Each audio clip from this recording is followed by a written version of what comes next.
You ask Tiger to solve. This deals with linear equations with one unknown. The final result is x equals -10/7. Let's solve it step by step. Group all x terms on the left side of the equation. Subtract 10x from both sides. Group like terms. Simplify the arithmetic. Group like terms. Simplify the arithmetic.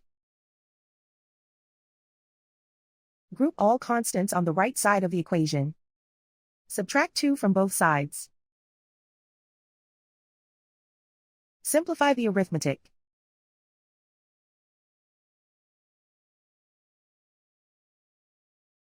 Isolate the x. Divide both sides by -7. Cancel out the negatives. Simplify the fraction. Move the negative sign from the denominator to the numerator.